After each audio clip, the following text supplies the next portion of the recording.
ഓം ശാന്തി.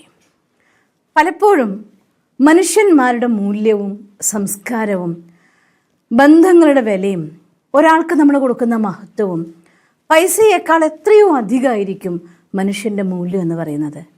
പൈസ കയ്യിൽ വരുമ്പോൾ തൻ്റെ ജീവിതത്തിൽ സുഖവും സമൃദ്ധിയും അനുഭവിക്കാൻ തുടങ്ങുമ്പോൾ മറ്റുള്ളവരുടെ ദുഃഖവും അവരുടെ വിഷമങ്ങളും മനസ്സിലാക്കാൻ ഒരു മനുഷ്യന് സാധിക്കുന്നില്ല എങ്കിൽ തൻ്റെ ജീവിതത്തിലെ ഏറ്റവും വലിയ ശാപത്തിൻ്റെ കാരണം അത്തരം കർമ്മങ്ങൾ തന്നെയായിരിക്കും. അതിൻ്റെ റിയലൈസേഷൻ, നമ്മുടെ കർമ്മം എന്ന് പറയുന്നത് എത്രമാത്രം മഹത്തരമാണെന്ന് മനസ്സിലാക്കി ഇന്നലെ എന്തോ ആയിക്കൊള്ളട്ടെ, ഇന്ന് ഞാൻ എന്താണോ എന്ന് മനസ്സിലാക്കിക്കൊണ്ട് എൻ്റെ കയ്യിലുള്ളത് വെച്ച് എനിക്ക് അർഹതയുള്ള പാത്രങ്ങൾക്ക് വേണ്ട രീതിയിൽ സഹായിക്കാൻ സാധിക്കുമെങ്കിൽ അതിനേക്കാൾ വലിയ നല്ലൊരു കാര്യമൊന്നും തന്നെയില്ല. പലപ്പോഴും കർമ്മ അനുഭവമാണ് ഇതിൻ്റെ മൂല്യം ഇത്രയായിരുന്നോ എന്ന് നമ്മൾ തിരിച്ചറിയിക്കുക. ഒരു കൊച്ചു കഥ ഇന്ന് നിങ്ങളോട് ഞാൻ പറയാൻ ആഗ്രഹിക്കുകയാണ്. ഒരിക്കൽ ഒരു ഗ്രാമത്തിലൊരു വ്യാപാരി ഉണ്ടായിരുന്നു.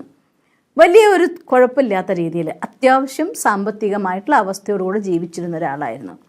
ആ ഗ്രാമത്തിലെ ഒരു കർഷകൻ അദ്ദേഹത്തിനൊരു ബാല്യകാല സുഹൃത്തായിരുന്നു. അയാൾക്ക് ഒരു പ്രാവശ്യം അവരുടെ കൃഷി പൂർണ്ണമായിട്ടും വെള്ളം വന്നിട്ടും കാറ്റായിട്ടും വെള്ളം കയറിയിട്ടൊക്കെ ആയിട്ട് നശിച്ചുപോയി. അവസാനം പട്ടിണിയുടെ വക്കത്തിലെത്തിയപ്പോൾ ഇദ്ദേഹം തൻ്റെ വ്യാപാരിയായ സുഹൃത്തിനെ ഓർമ്മിക്കുകയാണ്. അങ്ങനെ വ്യാപാരിയായിരിക്കുന്ന സുഹൃത്തിൻ്റെ വീട്ടിൽ വന്ന് അദ്ദേഹം ചോദിക്കുകയാണ്, നീ ഒരു കാര്യം ചെയ്യുമോ, നിൻ്റെ വീട്ടിൽ നിൻ്റെ വ്യാപാരത്തിൽ വ്യവസായത്തിൽ എനിക്കൊരു ജോലി തരുമോ? എന്നാൽ എൻ്റെ കുടുംബം പട്ടിണിയില്ലാതെ കഴിഞ്ഞു പോകും. ഇപ്പോൾ കഴിഞ്ഞ കുറച്ച് സമയമായിട്ട് കൃഷി നഷ്ടത്തിലായിരുന്നു, ഈ കഴിഞ്ഞ തവണ പൂർണ്ണമായി നശിച്ചു പോയി, വീട് പട്ടിണിയിലായിടാ, എന്നെ ഒന്ന് സഹായിക്കണമെന്ന്. അപ്പോൾ ഇയാൾ വിചാരിച്ചു, എന്തായാലും ഒരു കർഷകൻ്റെ എക്സ്പേർട്ട്നെസ് ഇയാൾക്കുണ്ട്, അയാൾക്കറിയാം, തൻ്റെ കൂട്ടുകാരനായിരുന്നു, നല്ലൊരു കർഷകനായിരുന്നു. എന്നാൽ പിന്നെ വേറെ എന്തെങ്കിലും ജോലി കൊടുത്തിട്ട് ഇവനെ കൊണ്ട് എന്തിനാ ഉണ്ടാക്കിക്കേണ്ട കാര്യമുള്ളത്, നന്നായി തന്നെ ഇവനെ കൊണ്ട് കൃഷി ചെയ്യിപ്പിക്കാം എനിക്ക്, അപ്പോൾ പല മടങ്ങ് എനിക്ക് നേട്ടം ഉണ്ടാക്കാമല്ലോ എന്ന് വിചാരിച്ചുകൊണ്ട് ഈ കർഷകൻ സുഹൃത്തിൻ്റെ അടുത്ത് പറയുകയാണ്, തീർച്ചയായിട്ടും നീ ഒരു കാര്യം ചെയ്യും, ഞാനും കുറച്ച് കൃഷിഭൂമി വാങ്ങിച്ചിട്ടുണ്ട്, അവിടെ നീ കൃഷി ചെയ്തോളാൻ പറയുകയാണ്. അങ്ങനെ അയാൾക്ക് ദിവസക്കൂലി കൊടുത്തു, ദിവസം 100 രൂപ. രാവിലെ മുതൽ വൈകുന്നേരം വരെ കൃഷിയിടത്തിലെ പണിയും, വൈകുന്നേരം അവിടുത്തെ കൃഷിയിടത്തിലെ പണി കഴിഞ്ഞു വരുമ്പോൾ പലപ്പോഴും വീട്ടിലെ പണികളും ഇയാൾ ചെയ്യിപ്പിച്ചിരുന്നു ഇയാളെ കൊണ്ട്. അവനവൻ്റെ വീട് എന്ന പോലെ ഇയാൾ സുഹൃത്തിൻ്റെ വീടല്ലേ, കാര്യങ്ങളും ചെയ്തു. ഒരു 100 രൂപ കിട്ടുന്നത് കൊണ്ട് വീട്ടിൽ പട്ടിണിയില്ലാതെ ജീവിക്കുകയും ചെയ്തു. അങ്ങനെ കുറച്ച് ദിവസങ്ങൾ കടന്നുപോയി. ആ പ്രാവശ്യത്തെ വിളവിറക്കി, വിളവെല്ലാം എടുത്തു, നെല്ലും കാര്യങ്ങളൊക്കെ വട്ടിയിലായി, ഒരു പ്രയാസങ്ങളും ഇല്ല. ഇനി കുറച്ച് സമയത്തേക്ക് ഈ കൃഷിയിടത്തിൽ ഇയാൾക്ക് പണിയാൻ പറ്റില്ല. അങ്ങനെ വന്നപ്പോൾ വ്യാപാരി വിചാരിക്കുകയാണ്, ഞാനൊരു വ്യാപാരിയാണ്, എന്നെ സംബന്ധിച്ചിടത്തോളം ഒരു കച്ചവടക്കാരൻ ഒരിക്കലും നഷ്ടത്തിൽ പൈസ കൊടുക്കാറില്ല, ഇനിയിപ്പോൾ ഇയാൾക്ക് ദിവസം 100 രൂപ കൊടുത്ത് എനിക്കെന്ത് കിട്ടാനാ?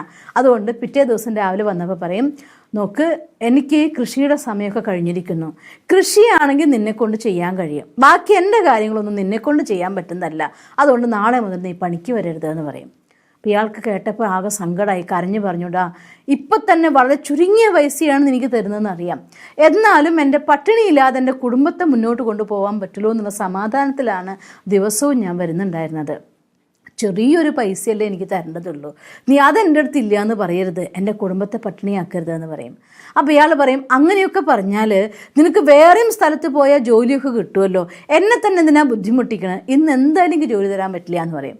അന്ന് പോവും. വീട്ടിൽ ചെന്നപ്പോൾ വീട്ടിലെ കഷ്ടപ്പാട് കണ്ടപ്പോൾ അയാളുടെ മനസ്സ് പിന്നെയും വിഷമിച്ചു. പിന്നെയും വിചാരിക്കുകയാണ്, എൻ്റെ കൂട്ടുകാരനല്ലേ, കിട്ടാതിരിക്കില്ല. അങ്ങനെ പിറ്റേ ദിവസം വന്നു. പിറ്റേ ദിവസം അയാൾ പറഞ്ഞു, ഞാൻ നിന്നോട് പറഞ്ഞതല്ലേ എന്ന് പറഞ്ഞുകൊണ്ട് കുറച്ചൊരു 10-25 രൂപ കൊടുത്തു, നീ പോയിക്കോ, ഇനി എൻ്റെ അടുത്ത് വരണ്ടെന്ന് പറയും. അതിൻ്റെ പിറ്റേ ദിവസവും വിഷമം കൊണ്ട് അയാൾ വീണ്ടും ഇയാളുടെ വീട്ടിൽ തന്നെ വന്നു. അങ്ങനെ 4 ദിവസം 5 ദിവസം വന്നപ്പോൾ ഇയാൾ വിചാരിക്കുകയാണ്, ഇനി ഇയാൾ ഒഴിവാക്കാൻ ഒരു വഴിയേ ഉള്ളൂ, ഞാൻ എന്തായാലും ഇവിടെ നിന്ന് എൻ്റെ പട്ടണത്തിലതായിട്ടുള്ള വീട്ടിൽ പോയിട്ട് കുറച്ച് ദിവസം എൻ്റെ ഭാര്യയും കുട്ടിയായിട്ട് പോയി താമസിക്കാം. അപ്പോൾ എന്നും വരുമ്പോൾ ഇവിടെ അടച്ചു കിടന്ന് കാണുമ്പോൾ ഇവൻ തന്നെത്താൻ ഇവിടെ വിട്ട് പോയിക്കോളെന്ന് വിചാരിക്കുകയാണ്. അങ്ങനെ അയാൾ പട്ടണത്തിലതായിട്ടുള്ള തൻ്റെ വീട്ടിലേക്ക് താമസിക്കാൻ വേണ്ടി പോയി. ആ സമയത്തും ഈ കർഷകൻ പലപ്പോഴും ഒന്ന് നോക്കുമായിരുന്നു, ഇവൻ വന്നിട്ടുണ്ടോ, എനിക്ക് ജോലി കിട്ടുമോ എന്നത് ആഗ്രഹം. വീട്ടിലെ പട്ടിണി അയാളെ മുന്നോട്ട് പോകാൻ വേറൊന്നും കിട്ടാത്തൊരവസ്ഥ യാചിക്കാൻ വേണ്ടി പ്രേരിപ്പിച്ചു. അങ്ങനെ ഒരു ദിവസം അയാൾ വന്നു പോയിക്കൊണ്ടിരുന്നു. കുറച്ച് നാൾ കഴിഞ്ഞപ്പോൾ പട്ടണത്തിലതായിട്ടുള്ള സുഹൃത്തും ഫാമിലിയും തിരിച്ച് തൻ്റെ വീട്ടിലേക്ക് വരികയാണ്. വീട്ടിൽ വരുമ്പോൾ അയാൾ മനസ്സിലാക്കി, ഇപ്പം എന്തായാലും കുറച്ച് ദിവസമായ സ്ഥിതിക്ക് ഇനിയിപ്പോൾ അവൻ വരുന്നുണ്ടാവില്ല എന്ന്. അങ്ങനെ അന്ന് മുഴുവൻ നോക്കിയപ്പോൾ വന്നില്ല. അപ്പോൾ ഞാൻ ജയിച്ചു എൻ്റെ പ്ലാനിൽ. അടുത്ത ആളോട് ഇപ്പോൾ ചോദിക്കുകയാണ്, കുറച്ച് ദിവസമായിട്ട് ഇവിടെ ഒരാൾ വരുന്നുണ്ടായിരുന്നല്ലോ, അയാൾ ആ കർഷകനായിട്ടുള്ള ആൾ ഇപ്പോൾ വരുന്നുണ്ടോ എന്ന് ചോദിക്കുക. വരാറുണ്ടായിരുന്നു ഇവിടെ, ഞാൻ കുറച്ച് ദിവസം ഇവിടെ ഇല്ലായിരുന്നു എന്നൊക്കെ പറയാം. പറയാം, തീർച്ചയായിട്ടും 2-3 ദിവസം നിങ്ങൾ പോയിട്ടും അയാൾ വന്നിട്ടുണ്ടായിരുന്നു. ഒരു ദിവസം നിങ്ങൾ വരുന്നത് കാത്ത് അയാൾ ഇരുന്നിരുന്ന് സന്ധ്യ കഴിഞ്ഞു. ആ സമയത്ത് കുറച്ച് കൊള്ളക്കാർ നിങ്ങളുടെ വീട് കൊള്ളയടിക്കാൻ വേണ്ടി വന്നു. അയാൾ അവരെയൊക്കെ അടിച്ചു ഓടിപ്പിച്ചു, ആളെ കൂട്ടി രക്ഷിച്ചെങ്കിലും അവരവരുടെ ദേഷ്യം തീർക്കാൻ വേണ്ടി അയാളെ തല്ലി ശരിയാക്കി.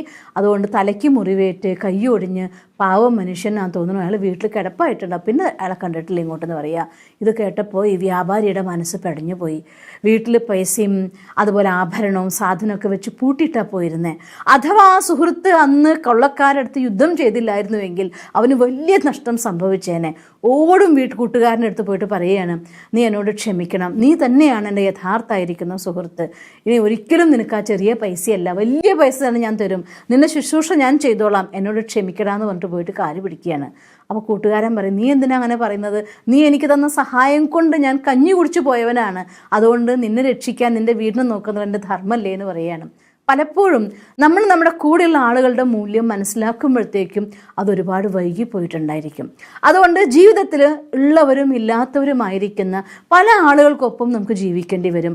നമ്മളാലാവുന്നത് അർഹിക്കുന്ന പാത്രമെന്ന് കണ്ടാൽ, യോഗ്യ പാത്രമെന്ന് മനസ്സിലാക്കിയാൽ നമ്മുടെ കൂടെയുള്ളവർക്ക് സഹായിക്കുന്നതിൽ ഒരു തെറ്റുമില്ല. പലപ്പോഴും പൈസ കൊണ്ട് അവർക്ക് നിങ്ങളെ സഹായിക്കാൻ പറ്റില്ലായിരിക്കാം, പക്ഷേ അവരുടെ ഹൃദയം നിങ്ങളുടെ കൂടെ ഉണ്ടെങ്കിൽ പലപ്പോഴും നമുക്ക് കിട്ടാൻ പറ്റാത്ത, വിലമതിക്കാനാവാത്ത ഒരുപാട് സഹായങ്ങൾ നമ്മുടെ ജീവിതത്തിൽ വന്നു ചേരാൻ മനുഷ്യന്മാരുടെ മൂല്യം മനസ്സിലാക്കിയാലേ സാധിക്കൂ. പിന്നീട് പശ്ചാത്തപിക്കാതെ കഴിയുമെങ്കിൽ നിങ്ങൾ നിങ്ങളുടെ കൂടെയുള്ളവരുടെ മൂല്യത്തെ മനസ്സിലാക്കിക്കൊണ്ട് ആരെയും കുറ്റം പറയാതെ, ആരെയും ഒഴിവാക്കി വിടാനാവാതെ കഴിയുമെങ്കിൽ സഹായിക്കുക അവരെ കൂടെ. അവർക്കും ഒത്തുചേർന്നൊരു കൈ കൊടുത്തുകൊണ്ട് മുന്നോട്ട് പോവുകയാണെങ്കിൽ നമ്മുടെ സമൂഹം എത്ര സന്തോഷമുള്ളതായിരിക്കുന്ന ഒരു ലോകമായി നമുക്ക് മാറ്റാം. അതുകൊണ്ട് നിങ്ങളാലാവുന്ന ഒരു ചെറിയ കാര്യം എന്തെങ്കിലും ചെയ്തുകൊണ്ട് ഈ സമൂഹത്തിൽ നിങ്ങളുടെ മൂല്യത്തിന് കൂട്ടുകയാണ് ചെയ്യുക, പുണ്യത്തിന് കൂട്ടുകയാണ് ചെയ്യുക. ഒരിക്കലും വിചാരിക്കരുത് അങ്ങനെ കൊടുക്കുന്ന കുറച്ച് കാര്യങ്ങൾ കൊണ്ട് ഇവർക്ക് കൊടുത്തിട്ട് എനിക്കെന്ത് കിട്ടാനാണെന്ന് വിചാരിക്കരുത്. പലപ്പോഴും വലിയ നേട്ടങ്ങൾ അത്തരം കർമ്മങ്ങൾ കൊണ്ട് നമുക്ക് വന്നു ചേരും. അതുകൊണ്ട് അത് മറക്കാതെ തൻ്റെ നല്ല കർമ്മത്തിന്, നല്ല കാലത്തിന് മറ്റുള്ളവരുമായിട്ട് പങ്കുവെച്ചാൽ സദാ നല്ല കാലം നമ്മുടെ കൂടെ നിൽക്കുക ചെയ്യും. അതുകൊണ്ട് എന്നും സത്കർമ്മങ്ങൾ ചെയ്യാനും നല്ല മനുഷ്യന്മാർക്ക് വേണ്ടി നല്ല സഹായങ്ങൾ കൊടുക്കാനും നിങ്ങൾക്ക് സാധിക്കട്ടെ എന്ന് ഞാൻ ഈശ്വരനോട് പ്രാർത്ഥിക്കുന്നു. ഓം ശാന്തി.